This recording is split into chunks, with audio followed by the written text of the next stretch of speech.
Happy Sunday, lovelies. Welcome to the Jaden Show. I'm Jaden Cornelious, your host with also the most wonderful people on my show weekly. And this show is no different because I'm very excited to be introducing you to chart-topping pop rocker, the amazing singer, songwriter, producer, BillyMick, on my show in a minute. But you know what? Let's go and check out a little bit of his music. This is called Beautiful Eyes.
How super cool, what a beautiful song. Now, I'm afraid you're going to have to be a little bit patient because we're going to meet Billy in a minute. But first, we're going to a quick Jaden Show commercial break.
Okay, are you ready to meet this week's incredibly special guest? Please put your hands together, clap super loud so he can hear it all the way in Florida, and welcome to the Jaden Show, the amazing BillyMick.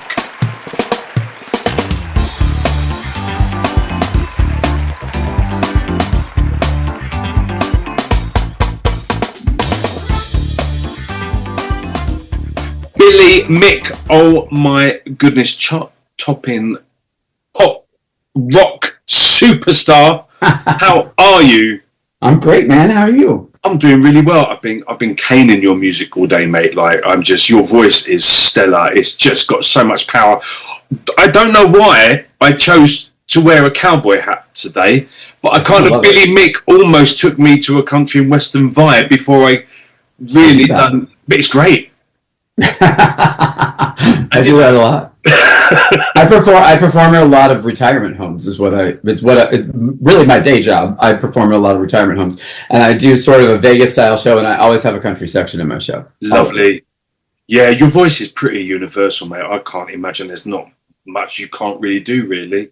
I mean, your rock vocal, right, is power. It's really powerful, mate. I wish I could sing a bit like that. Thank you. Thank you. I like doing rock and roll a whole lot. It's fun. Yeah. Sure. Yeah. What's your favorite genre? I don't really. I have always I started performing again a few years ago. But I hadn't performed in like 12 years when I started doing that, and my voice wasn't as good as it is now, because I hadn't sung in so long, and I really was focusing on high energy. So I was doing mostly just rock and roll, like really upbeat stuff, and then I started incorporating some standards, and I've always just been a huge music person. I was the child that never played outside. I would just lay in front of the speaker in my room and listen to records. Oh, this is my life. With my grandmother, we sat on the bed. The bed was a boat. The carpet was the sea, and I had my little tiny tape recorder with all my upbringing was ABBA and Olivia Newton-John. So that was it. We just laid on bed listening to ABBA and Olivia Newton-John for hours and hours and hours. I don't know how I got to where I am today. I love that. Well, and I had my dad was kind of a pothead, so I had all of his music. So he liked the Rolling Stones and Jethro Tull and Black Sabbath. And my mom was super beboppy, so I had all of her records. And my grandparents, they owned a welding company, so we went to a lot of holiday parties and business parties and stuff like that. So you had all the standards, and you're dancing with all these old people and stuff like that, which I just always kind of got along with older people anyway, like my whole life, never like people my age. My husband is less than a year younger than me, and he's the youngest person I've ever dated. So wow, really? See, people my age don't, because I get very excited by Harry Potter movies and Christmas. But people my age don't seem to get me. They expect me to have money for a start, but I tell them I'm a singer, mate. That don't happen. But also they expect me to be quite mature, and I'm not. I get very excited by a Firefly or a Harry Potter keyring, and that isn't what a 53-year-old band should be doing, quite frankly. So most of mine are kind of younger, because we're the same kind of, and normally they're the mature one in the relationship. But I want to take you back to Mini Mick. So you just told me kind of what was going on around you musically. When did you kind of start singing? I mean, obviously you was an avid listener with a plethora of kind of genres and styles and flavours that you were listening to, but kind of what was going on for little Mini Mick? Was you kind of singing at an early age? Oh yeah, like I got my first keyboard when I was like 8. And I actually, one of my songs, Angel, that's on my first album, I wrote when I was 8. And I was recording the album. When I was recording my album, I was working at Universal, and I worked with a creative team, and they wanted me to learn Logic. They went GarageBand at the time. They wanted me to learn GarageBand. So I took that song that I wrote when I was 8, and I was like, oh, well, let me play around with this. And I was like, oh, this is kind of good. And that's how I kind of started recording. But I've always written stuff. And when I moved to Orlando in the 90s, boy groups were the big thing. Ron Perlman was here and all that kind of stuff. And I went around and shopped my songs and had terrible demos at the time. And everyone told me that I would never make it in this industry as an out gay male. So I said, well, I'm just going to go work at theme parks. So I did theme parks and theater and all that kind of stuff. And 2017, 16, we went to Manchester Pride.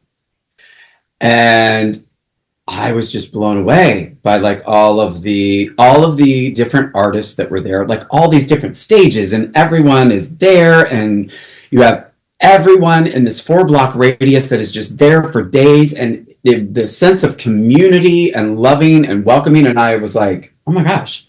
And I went back to my room at the Velvet Hotel and I wrote my song Flesh and Bone, and I came back to America and I went, I'm doing it. I'm coming out with an album. Wow, mate. That's amazing. Right time. So you started at 8 years old, so you've been singing for 20 years now. That's wicked. Oh, that's very sweet of you. Yes. I think we're only a few months apart, quite frankly. We are. Yes, I'm August 14th, 72. So I'm March 73.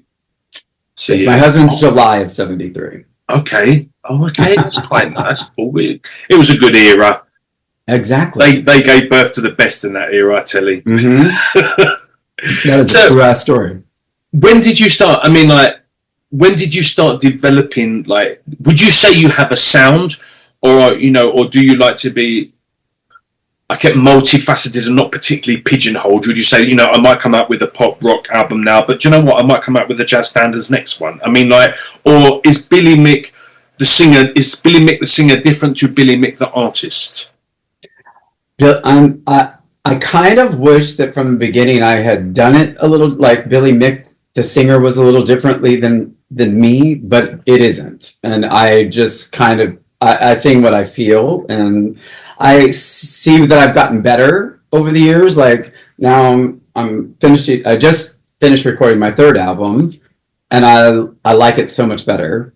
Mm-hmm. You know, but then I like the second album so much better than the first. Yeah. So I re-recorded one of the songs from the first album that's going to be on this one, and then I have a couple others that I'm like, oh man, I wish I had done it that way. So I re-record some. I really like that freedom of music. For me, like obviously I was a pop star in the 90s, so you had to be, obviously you couldn't even be seen anywhere near a gay place, gay person, anything, you know. So because it was very difficult. There was no social media then, so to get a deal was almost impossible, and there were thousands and thousands of people wanting them, so you had to play by the rules, otherwise you were dumped. I mean, the whole industry was bloody gay anyway, but God forbid, but all my fans were, you know, under 16-year-old girls, you know, going to school still. I was young, so you know, so I had to kind of, you know, do that. But I kind of you're very pigeonholed, like, you know, no, you can't put a harmonica in that track because now it's taking you into country, or you can't put a I mean, sax was a little bit because of like Kenny G and, you know, like Tony Braxton, they brought in sax and like Unbreak My Heart and all this kind of stuff. So sax, but there was lots of things you couldn't do. Yeah. And then I became a classical opera singer, so classical crossover like Il Divo, Josh Groban. So I've done 3 albums, classical albums. And I remember when I first moved to Mexico, I was singing Nessun Dorma in Cancun, so on this beautiful hotel, and halfway through Nessun Dorma, and this Italian guy came up and poked me in the ribs, and he goes, "Do you know any Whitney?"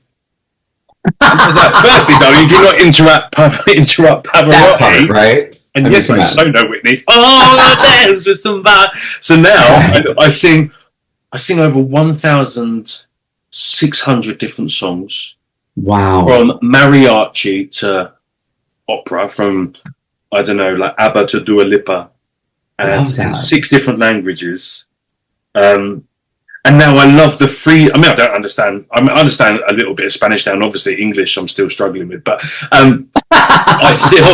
but I love the freedom that music gives. Like, and now the fact that, you know, if I want to put out I put out a reggaeton track a few years ago with this black kind of his name's Black Sicano. He's a hardcore like black rapper. And that was really wonderful. And he said to me, he goes, look, you know, the black guy always gets the girl at the end and it's all very gangster. He goes, but would you consider getting the boy at the end? And I'm like, no, mate. He's like, why not? I said, because it will ruin my career. And he's like, I said, let me get back to you. And I went home thinking, oh my God, Jaden, this isn't the 90s, bruv. Like, I know, but it's hard to get past that. It filled me with panic. It was really weird to kind of, it really made very obvious the kind of the brainwashing, the fear that was attached to that back in the day. You know, God forbid you were ever seen as gay by anyone. And I've been out for years, you know what I mean? Like, I mean, I don't think I've really ever particularly been in apart from that period. And, you know, I was like, no, I can't do it. And then we decided to shoot. I said, you know what? I'm 48 years old. Like, you know what? Fuck it. Let's just do it, man. That'll be cool. And I remember the only tragic thing about this was I got to kiss the most beautifully handsome, stunningly attractive god in the middle of the Caribbean Ocean, but he was straight and we had to pay him to do it. 20 years previous, I wouldn't have to pay a bugger for that shit. Now I'm having to pay for that. Anyway, my friend gave me the money and said, look, this is a treat. I'm like, oh my God, it's the best life. Oh, yeah, it was amazing. But I remember we sat in this kind of, this beautiful restaurant where we had kind of done some of the filming. And I was showing them, my new single's out, it's reggaeton, you know, pop. And this is the new video. And mate, I had butterflies. Everyone there knew I was gay. Everyone. But the butterflies I had knowing that kiss scene is coming up in about 13 seconds. It was like coming out for the first time again. I don't know why. It's just really weird how these behaviours are kind of really like imprinted into your brain. It's so bizarre. Yeah. And as soon as this kiss scene come up, everyone went, yeah! I was like, oh my God, I was just tearing. It was like coming out. But everybody, it was most bizarre. But yeah, it's a different era now. I love the fact that we can be not only freer as who we are, because really anyone who doesn't like it can fuck off. And you know, but music can be free because music is just music, and it has so many colours and flavours and vibes and energies that why, you know, especially with a voice like yours, that you can conquer pretty much every genre. Why would you not do every genre? Right, exactly. You know, like that's more fun. It's more broad. It gives people, like, I always, when I'm doing a show, try to do a little something for everybody. Yeah, exactly. Because I like it all. Yeah, exactly. You know, do it all. I say to I'm very lucky. I sing, you know, 4 times a week. And I kind of say to my audience, the English speaking ones, because I don't know how to say it in Spanish, that you will not go anywhere else, probably in the world, but definitely not in Mexico. But there's a short, fat, tattooed London boy singing mariachi, Tina Turner, ABBA, and Pavarotti in the same set. It ain't gonna. I might not be the best singer, but you're never gonna get this experience again. Love that. It's amazing. I love that. So the fact that we're kind of on the same vibe, I think. We just do that which inspires us and that which we think is going to bring joy to somebody else, right? Yeah. I always have show in mind. Do you have a favourite? Do you have like, oh, I love singing this song. This is just me all over. Delilah by Tom Jones. Really? I sing unusual. It's not unusual to be loved. It's not unusual. It's like this much out of my range. I used to host kids karaoke at this place, and I don't even know why I know the song. I did not have a Tom Jones album growing up. I don't know why I know the song. But I was like, oh, I know that song. So I sang it at kids karaoke all the time. And in my head, I was the only person in the world that knew this. So I had a variety show in town for a while where I would get like a drag queen and a singer and a magician or whatever. And it was like an old school 70s variety show. I wear lots of outfits and come out and do stuff. And I came out and I did Delilah, and everyone in the restaurant started singing. And I was like, the hell? I was like, it's amazing. This is such a tune. I mean, it's amazing. I love it. It's great. I love it. So and it's still your favorite one to sing? Yes. Do you incorporate your own songs into your set as well? I don't. Covers? I mostly do covers. Yeah. Like I have, I performed at every Pride in Central Florida. Wow. And at those, I usually do a mix. I'll do a mix. I'll throw in like I Am What I Am or like Pride by Heather Smalls or something like that with my music, because a lot of my subject matter is Pride driven anyway. Mm-hmm. But when I was doing, because my variety show that I had around town, I was doing brunches for a while, for a couple of years. And what I was finding was when you're in that setting, in that scenario, it's you're drinking mimosas, you're hanging out with your friends. You don't want to focus on what is happening, and you want things that are familiar, that are easy on the ears. So in that setting, I don't do my stuff. Do you enjoy singing covers more than your own? Is it equal, or the other way? Do you prefer singing your own than your covers?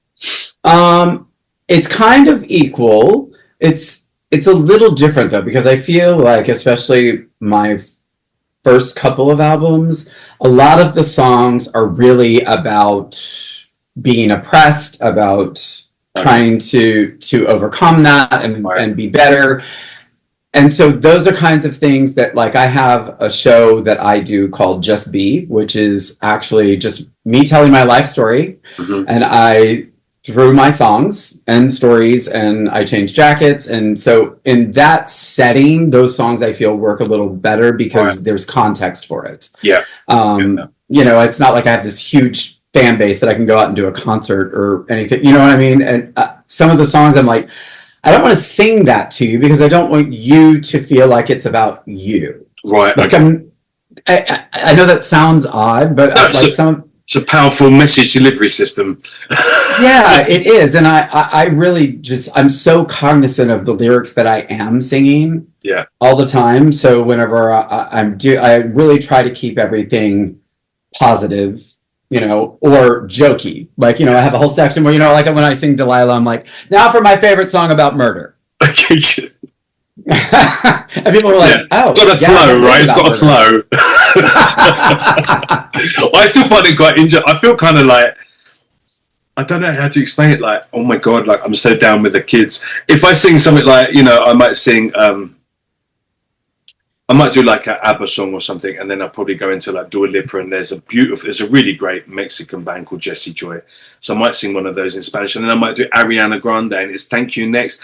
I'm so fucking grateful for my... And I'm like, I'm singing fucking now. That would and I look around, I mean, no one understands what it means anyway, to be fair. But I'm kind of looking around to see if anyone's clocked the word fucking. So I put a little bit more emphasis on it the second chorus. So people...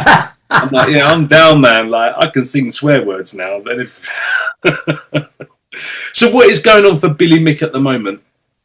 Artistically? I am working on a couple of shows to sell to like cruise ships and things like that, and theaters. I want to kind of get to more of a place where I'm doing shows. I like the framework of a show. And what's nice is because I perform probably 2 or 3 times a week, different retirement homes, and I'll like put a show together for the month, and I have a costume for the month. That's what I do, you know, which is like, you know, I'm wearing red sequins this month, whatever that is. And then I do that, but I put together really good shows like that are entertaining, and I stick to that sort of cabaret Vegas style. You know, we start off with something high energy, and then we go into a country section, and now I'm going to do some standards, and then we're going to get, you know, then I'll come out and sing a ballad, and then we're going to get into rock and roll. Like, so I try to keep that kind of flow going. So I'm working on things to do in those type of venues. Any more albums?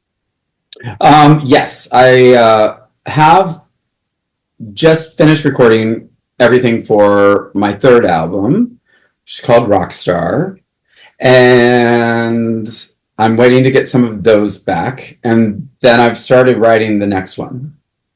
Amazing. This is really cool. So we're kind of semi-touching on the future. What are your plans and goals for BillyMick, the artist that is?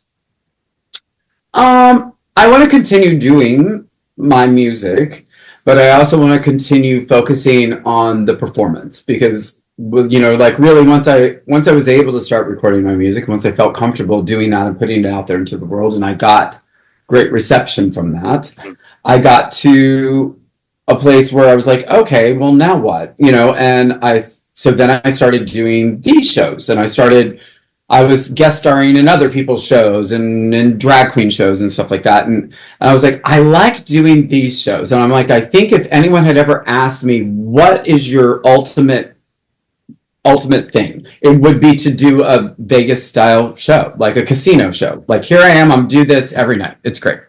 Sort of loungy. It's sort, you know, it's right up my alley. It's everything that I like to sing. And you have the highs and the lows, and banter and go out into the audience and interact with them, and that would be the goal. So now I'm at a place where I'm like, okay, now let's figure out how to package that and market it.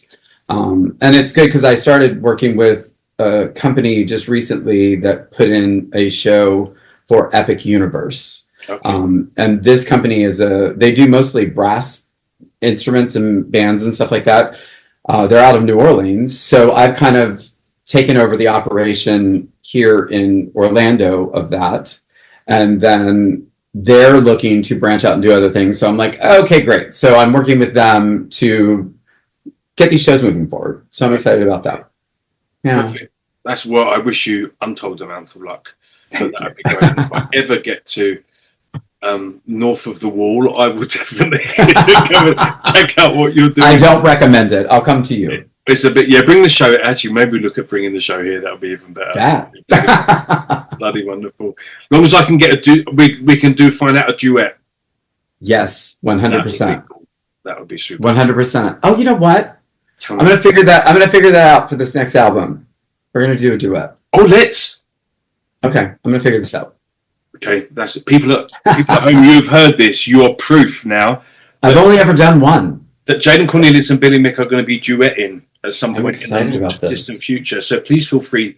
Well, we're going to talk about his social media in a couple of seconds, but once you've added him and followed him everywhere, because that's what you're going to do before you put down your cup of tea and your cheese sandwich, make sure you're doing that. And also remind him, if you've not heard anything in the next 6 months, where is this duet with Jaden you were going to do? Okay, so you can support him, but you can also bug him. I'm giving you complete permission to do that. It's coming. I just have to think about it. I haven't focused. We'll liaise, sir. We'll liaise and see what we can do. Absolutely. Yeah. Where can people find you on social media? Where are you? BillyMickofficial on anything. I'm on Instagram. I'm on Facebook. I just joined Substack, but really that's just for more mental well-being. I'm on Threads, but I don't like Threads. I never look at it. Every time I open it, it's all political. Every time I open it, and I'm like, bloody naked men and animals on mine. I don't know why. That's not. I don't search for these. No, I see that on my Bluesky. That's I get political on my Bluesky. This is yeah. I'm doing the wrong searches. But billymick.com. billymick.com. Perfect. And all your links are there, right? Yeah. Bloody wonderful. Billy, it's been more than a pleasure meeting you. Thank you so much for having me. I'm going to bump into you on another show of mine at some point. And I look forward to keeping in touch. And I'm really looking forward to this duet. This will be great. We could always do Islands in the Stream, and I could wear my same hat for the video. I have a rhinestone, a black rhinestone cowboy hat, as a matter of fact. Really? I do. Okay. Maybe we're going to be Dolly and Kenny. We could look at that. We'll fight over who's who at a later date on the screen. I think we don't want it to get messy. Anyway, BillyMick, you're a bloody star. Thank you so much for being part of my show. People at home, as I said before, you finish your cheese sandwich and a cup of tea, make sure you stay on the Tinternet and go and follow and support Billy on all of his social media platforms, and also Bandcamp and the other places where you can download and stream his music. Make sure you do that. Go and show a brother some love and support. Mate, we will catch up very soon. All right. Thank you so much. Do that, lovely man. Take care. Love you. Wow. Bye-bye. How amazing. What a super wonderful guy. Bloody lovely, kindred spirit there. Absolutely adore him, and so excited to be doing that duet. That's going to be lovely. We'll let you know about it as soon as it happens. Don't you worry. Please make sure you follow Billy on all of his social media platforms. Check out all of his music download and streaming platforms as well. He's on Bandcamp as well, so go and check him there.